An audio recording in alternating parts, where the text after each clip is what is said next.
Dan ketika kita ceramah seperti ini, jangan pikir tidak ada setan di tengah-tengah kita. Ada setannya, bukan pocong, bukan uka-uka, bukan popo. Tapi apa setan yang ada di tengah-tengah kita? Bentuknya handphone.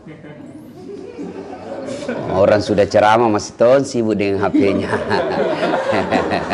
Simpan dulu HP, simpan dulu HP-nya ya, simpan dulu. Kita dengar ceramah dulu ya. Ya, kita dengar. Ada yang online kah? Ada yang secara live? Ada? Tidak ada Cito? Kalau bisa tidak usah dulu ya, tidak usah live ya, karena nanti kan ini kita untuk orang Islam toh. Tapi kalau online nih seluruh umat bisa melihat, nanti ada kepleset saya punya ucapan, saya dibully lagi ya. Kalau mau dengar ceramahku gampang, ini kita rekam, suaranya nanti lebih bagus, gambarnya lebih cantik dan dinonton puluhan juta orang. Ya, gimana caranya? Like and share di channel saya. Jangan lupa subscriber, ya. Nah, ibu bapak, saudara-saudara sekalian, kajian kita yang ringkas ini saya ingin menyampaikan sebuah kisah. Mudah-mudahan menjadi iktibar pelajaran buat kita, pegawai Bank Mandiri cabang Ratulangi. Harus disebut ini supaya tahu pemirsa, oh di online Ratulangi toh. Nah, ibu bapak, saudara-saudara sekalian, suatu kali Nabi lagi santai-santai bersama sahabat, ya. Sahabat itu ada yang tahu apa itu sahabat? Sahabat Nabi, ada yang tahu? Ku kasih hadiah. Ayo. Nah, itu orangnya. Apa itu sahabat? Ya. Orang yang bertemu dengan Nabi bersama Nabi. Orang yang bertemu dengan Nabi bersama Nabi. Oke, kalau itu klasifikasinya berarti Abu Jahal sahabat atau tukang? Dia mengikuti Nabi maksudnya. Abu Jahal tidak. Padahal diikut Nabi, kemana Nabi ikut tongi? Ayo, ini bayangkan pengetahuan dasar ini. Apa itu sahabat? Kita selalu sahabat Nabi Muhammad SAW. Apa itu sahabat? Ini dulu. Satu. Orang yang berjuang di jalan Allah dengan fisabilillah. Berarti saya juga. Karena saya berjuang. Apa saya boleh disebut sahabat Nabi? Coba. Orang yang sama dengan Nabi dan makmum dengan Nabi. Orang yang bersama dengan Nabi, makmum dengan Nabi. Kalau begitu bisa masuk Abdullah bin Ubay.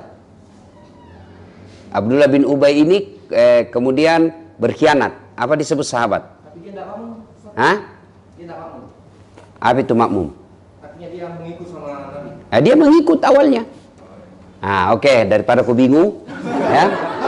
Satu, kriteria sahabat. Satu, hidup sesama dengan Nabi. Tapi tidak semua sesama dengan Nabi sahabat. Maka masuk syarat kedua, ketemu dengan Nabi. Biar dia sesama tapi tidak pernah ketemu Nabi. Ya, sesama dengan Nabi, ketemu dengan Nabi, belum tentu sahabat. Maka masuk syarat ketiga, beriman kepada Nabi. Ya, ada orang ketemu Nabi, sesama dengan Nabi, beriman kepada Nabi, tapi belum tentu dia sahabat Nabi. Kenapa? Syarat yang keempat, dia harus beriman kepada Nabi sampai akhir hayatnya. Karena ada orang beriman kepada Nabi, tapi tidak sampai akhir hayatnya, yaitu yang membelot, yang berkhianat ketika perang Uhud. Abdullah bin Ubay tadinya beriman, tapi kemudian murtad kembali. Tidak boleh disebut sahabat. Ya, maka sahabat yang warna pink, yang warna pink. Coba satu. Apa kriterianya? Yang berada di zaman Nabi. Sama dengan Nabi. Dua. Ketemu dengan Nabi. Tiga, beriman kepada Nabi. Empat, yang bersama dengan Nabi sampai di akhir. Itu cocok, pantas masuk Bank Mandiri. Ya. Kalau tidak tahu tadi itu berarti penyelundup. Ya, ini syarat. Ini pengetahuan awal ya, sahabat Nabi. Nah, beliau lagi bersama sahabat. Tiba-tiba datanglah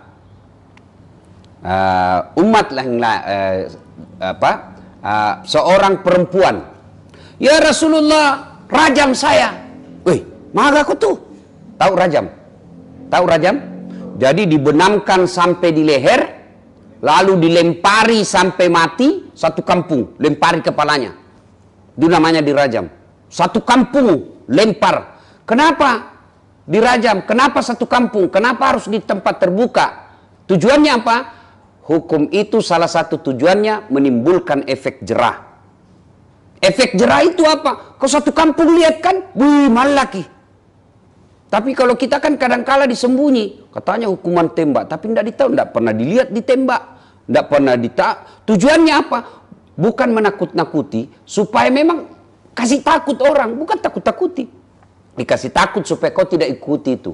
Maka umat Islam itu kalau penerapan hukum, dia harus di depan orang banyak, dilihat oleh orang, supaya dia orang yang melihat ini tidak mengikuti, karena bahaya hukumannya. Kalau di Saudi itu kan kalau orang mencuri, potong tangannya. Ya, tapi tidak semua. Apakah semua orang mencuri dipotong tangannya? Tidak. Ada syarat-syaratnya.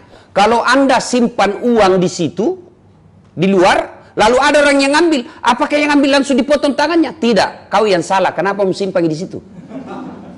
Itu banyak syaratnya, tidak gampang. Nah, kalau orang berzina, apakah langsung dirajam? Tidak.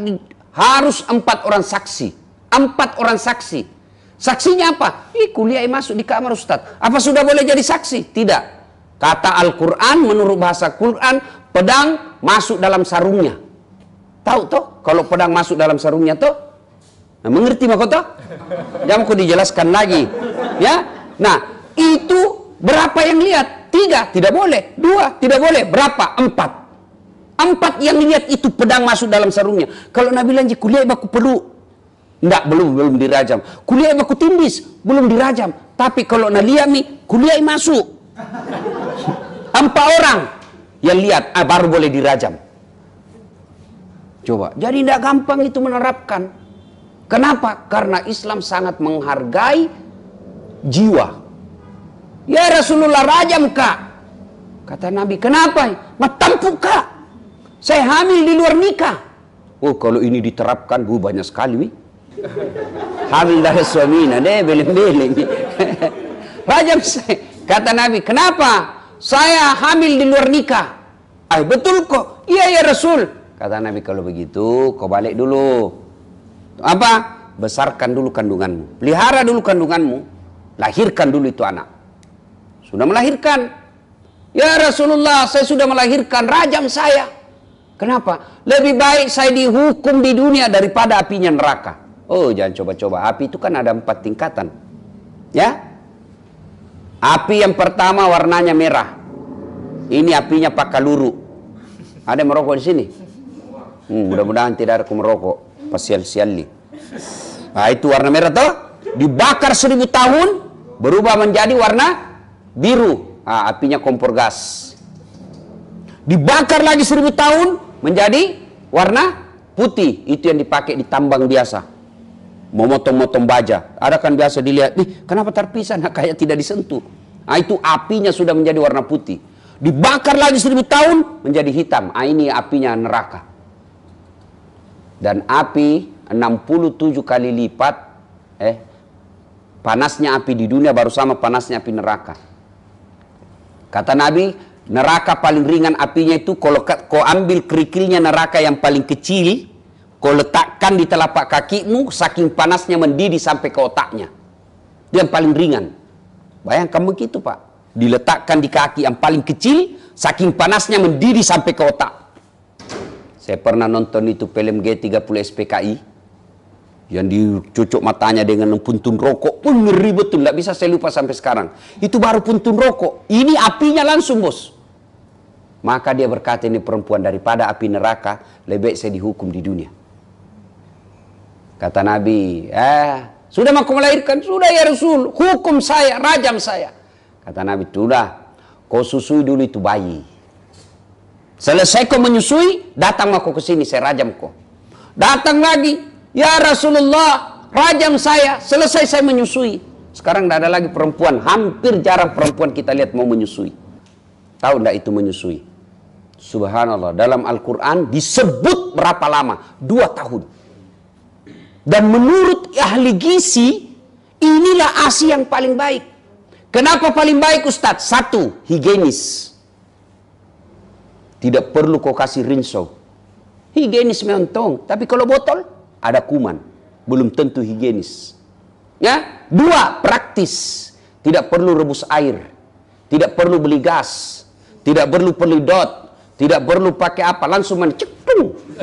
Selesai. Iya toh? Buka sedikit. Selesai. Malah ibu-ibu dulu itu di depan orang nak kasih tete anak-anak. Gitu. Sampai sekarang masih ada juga saya pengajian ada anak ibu-ibu nama nak kasih tete anak aku bilang, ibu pelanggaran HAM. Itu praktis, higienis. Apalagi ekonomis, murah. Susu kaleng sekarang ratusan ribu 1 minggu, tapi itu ASI 24 jam tersedia. Kalau habis susu kaleng tertutup toko, jalok mau tiap malam.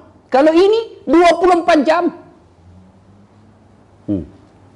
Ini ibu-ibu, yang calon-calon ibu sambil kerja, tapi jangan lupa susui anaknya. Ya, dan itu sangat luar biasa. Itu sumber imunitas yang baik. Ya, ASI. Nah, sudah Nabi susui dulu. Sudah kau susui, baru kau datang. Ya Rasulullah, selesai aku menyusuinya ya Rasul. Rajam saya ya Rasul. Kata Nabi, besarkan ini dulu. Nanti kalau dia sudah mandiri, bisa menghidupi dirinya, baru kau datang. Baru saya rajam kau. Ya, sudah dibidik. Ya, besarkan, diajari makan. Ya, ibu soal mendidik anak ini ibu ya yang lebih hebat. Coba lihat ibu-ibu tuh, mama. Nah, kalau diajar bicara, itu ibu, maka itulah sebabnya Nabi ditanya, ya Rasulullah, setelah Allah dan Rasulnya siapa saya taati? Ibumu. Setelah itu siapa Rasul? Ibumu. Setelah itu siapa? Ibumu. Setelah itu siapa? Bapakmu. Ibu, bapak. Berarti 3 ibu, 1 bapak. Salah paham sih dek. Sensinya ini perempuan kalau ini bicara sensi sekali. Cocok itu. Ibu, bapak. Berarti 1 bapak, 3 ibu. Sensi nanti ibu-ibu itu. Nah, perlu saya jelaskan juga. Perlu saya jelaskan kenapa itu Islam membenarkan poligami. Ini dulu. Nah, aku mak kalah cilaka. Ini penting. Ibu-ibu boleh tidak setuju poligami, boleh, tapi jangan menghina orang yang berpoligami. Dosa ibu. Saya waktu itu Agim kodong guru kita dihina-hina waktu itu sampai dibakar, punya poster dimaki-maki. Saya bilang, kau bisa puaskan perasaan, tapi pada saatnya nanti di akhirat kau dapat itu semua kelakuan. Boleh ibu, boleh ibu tidak setuju, boleh, tapi jangan menghina orang karena dia tidak melanggar syariat. Tapi ibu-ibu sekarang kan apa ya? Bapak-bapak sekarang lebih bangga dia selingkuh daripada berpoligami. Poligami ini barang halal, tapi dia syaratnya sangat ketat. Andai saja dia sebuah penerbangan, poligami itu adalah pintu darurat. Nggak boleh setiap saat kau buka. Buka lagi deh. Tutup misalnya deh. Buka misalnya deh. Nggak boleh. Bahkan ada pesawat tidak pernah buka sampai hancur itu pesawat. Itu pintu darurat. Nggak boleh setiap saat dibuka. Nggak boleh. Kecuali yang mampu. Mampu apa? Mampu dari segi materi. Mampu apa? Mampu dari saga mendidik. Mampu apa? Mampu dipermalukan. Itu mampu juga. Beda saat. Kenapa bos? Ada istrimu di pasar Ciduk. Kenapa? Baku tarik rambut istri pertama sama istri kedua. Coba kau kesini. Kamu bingung. Bingung toh? Kau mampu kau dipermalukan seperti itu silakan. Mampu dimusuhi keluarga. Mampu dimusuhi anak-anak. Nah, itu poligami dalam Islam halal. Tapi kalau ibu tidak setuju, boleh. Tapi demi Allah jangan menghina karena itu syariat Islam. Ya? Siapa yang mau menghargai agama kita, syariat kita kalau bukan kita? Lalu kalau di depan orang lain ibu menghina orang yang melakukan syariat, ya, berusaha menghindari zina sehingga dia berpoligami. Saya heran kenapa kau nasibuk? Nah bukan kau istrinya. Nah bilang Kalau istriku saya, Nabi bilang saya Ustaz setuju ya poligami, tidak ada masalah. Silahkan, yang penting bukan saya. Nah, Nabi bilang yang penting bukan suamiku. Baik, saya setuju ya saya, yang penting bukan suamiku. Cocok tahu. Nah ya, akhirnya Bapak Ibu saudara-saudara sekalian, pulanglah Nabi. Pulangnya ini tadi. Dia bilang besarkan dulu, setelah besar baru kau ke sini. Mandiri mi datang. Ya Rasulullah, sudah selesai. Mulai dari hamil, kupelihara janin ini, kulahirkan, kususui, kubesarkan, semua selesai dilakukan. Ya Rasulullah, rajam saya. Nah, kemudian sampai di sini terdapat penafsiran kisah ini dua, bercabang dia. Satu, ada yang mengatakan bahwa wanita ini kemudian dirajam, ya. Lalu setelah itu penghormatannya Nabi kepada perempuan ini yang telah menyesal, Nabi yang mengimami sholat jenazahnya. Nah, ibu bapak saudara-saudara sekalian, awal tahun kita ini Muharram 1 Muharram 1442. Tentu tahun lalu banyak dosa tak? Bohong orang bos kalau dibilang tidak ada dosa, bohong. Ini yang bicara, kita kira tidak ada dosanya. Oh, banyak juga dosa. Mana ada manusia tidak ada dosanya? Mana ada manusia? Jangankan kita manusia biasa, jangankan kita ini yang di apa namanya ini customer service, apakah namanya ini Pak Gibran ini yang terima uang ini? Apa namanya itu? Hah? Cleaning service. Apa? Cleaning service di? Oh, saya tahu. Customer service di? Cocok itu? Cocok mi. Oh, di bagian sini kan paling banyak makhluk halus nah lihat. Tuh, paling banyak makhluk halus. Ya. Apakah berdosa kita lihat makhluk halus? Tidak, bos, tergantung reaksimu. Batasnya ketika kau melihatnya, pandangan pertamamu adalah rezekimu. Dan kau ke toko bernafsu, tundukkan pandanganmu sambil mengucapkan istighfar. Astagfirullah. Masih muncul nih, astagfirullah. Masih muncul juga, astagfirullah. Masih muncul juga, minta maaf Kak Dea, saya masuk saya. Weh, kau dulu sini. Kalau kau merasa tidak mampu, ya jangan malah modus. Pura-pura banyak rasa. Mana jempol dek. Saya pegang-pegang sedikit. Oh salah, salah posisi jari. Modus ini modus. Bagaimana caranya kalau sudah jadi nih karena lama ini? Bagaimana saya hubungi nanti? Nomor HP tak? Ini modus ini yang begini ya. Ini semua manusiawi. Manusia tempatnya dosa. Kata Imam Al-Ghazali, siapa sesungguhnya orang baik? Orang tidak punya dosa? Tidak. Kalau orang baik, orang tidak punya dosa, maka demi Allah tidak ada penghuni dunia yang orang baik. Karenanya orang baik itu adalah orang yang apabila dia khilaf, dia salah, lalu dia menyesal, dia akui, tidak ulang, dia ganti dengan kebaikan, maka itulah orang yang baik. Siapa? Orang yang bertobat. Saya khilaf, saya salah, bertobat. Orang baik. Nah, sekarang bagaimana cara bertobatnya? Masuk tahun ini. Ya, bukan berarti bahwa sekali di setahun kita taubat, tidak. Tiap hari bagus. Kapan Ustaz? Selesai salat maghrib. Nunggu Isya. Selesai salat maghrib, nunggu salat Isya, bertaubat. Hilap Kak tadi ini. Modus Kak kupegang tangannya nenek sahabat tadi. Hilap Kak ya Allah, ya ampuni saya Allah, ampuni Kak, hilap Kak ya Allah. Yang paling penting doa. Ya Allah, berikan saya kesanggupan tidak mengulangnya. Karena kadangkala tanpa hidayah dari Allah kita ulang lagi. Datangi lagi dua minggu yang akan datang. Batu misalnya. Mati mak datangi lagi. Ulang lagi. Ya, maka kita minta, Rabbana la tusik qulubana ba'da is hadaitana wa hab lana min ladunka rahmah. Ya Allah, jangan kau palingkan hati hamba setelah engkau berikan hidayah. Minta tolong terus kepada Allah. Kenapa? Hidayah bukan dari ustaz. Hidayah bukan dari pinca. Hidayah bukan dari orang tua. Hidayah datang dari Allah. Maka kita minta kepada Allah, ya Allah berikan saya hidayahmu untuk saya tidak ulang lagi. Cara tobatnya lagi, perbanyak istighfar. Astaghfirullahaladzim wa atubu ilaihi la ilaha illa anta subhanaka inni kuntu minadh dhalimin.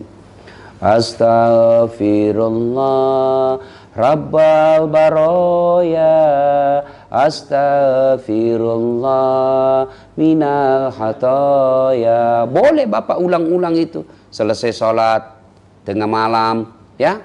Ibu betul-betul merasa berdosa, salahkah ya Allah, salahkah saya berkhianat, saya hianati suamiku ya Allah, ku balas WhatsAppnya cintaku yang waktu ku kuliah ya Allah, akhirnya dumba-dumba lagi ya Allah ampuni saya, Engkau Zat pemelihara hati, pelihara hati saya Allah.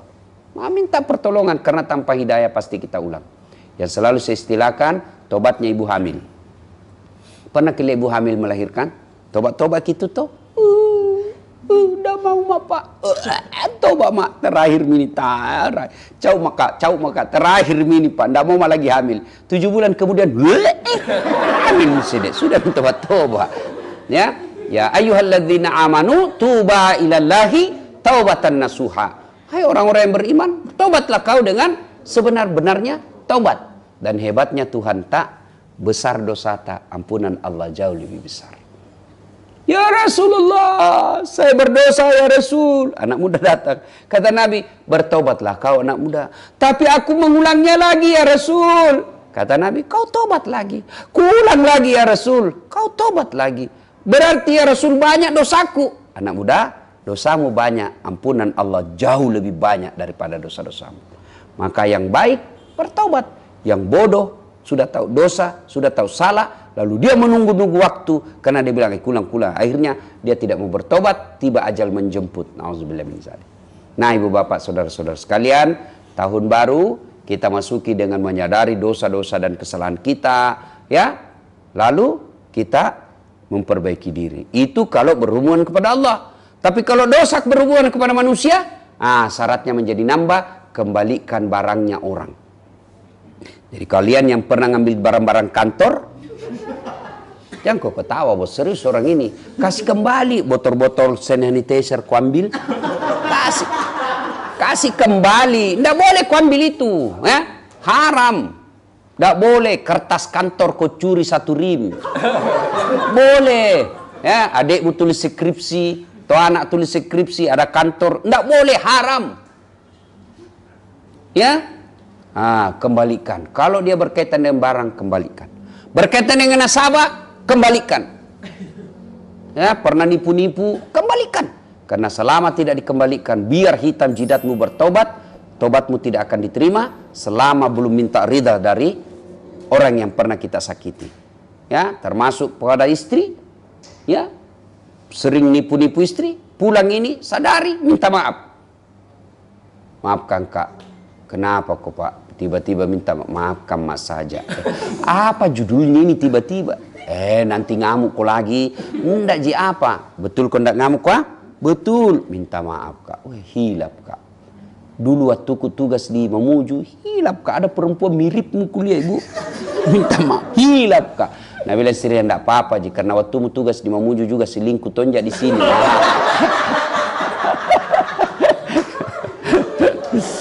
Nah, ya.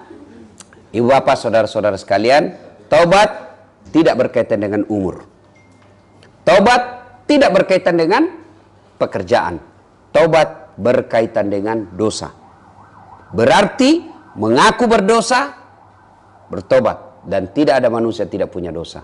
Karenanya jangan tunda-tunda untuk bertobat. Segeralah bertobat. Semakin cepat, semakin lebih baik. Tapi kuulang lagi. Fala tayasu min rauhillah. Jangan kau putus asa akan rahmat Allah. Allah pasti mengampuni dosa dan kesalahan. Demikian, mudah-mudahan ada manfaat. Lebih dan kurangnya mohon dimaafkan. Assalamualaikum warahmatullahi wabarakatuh.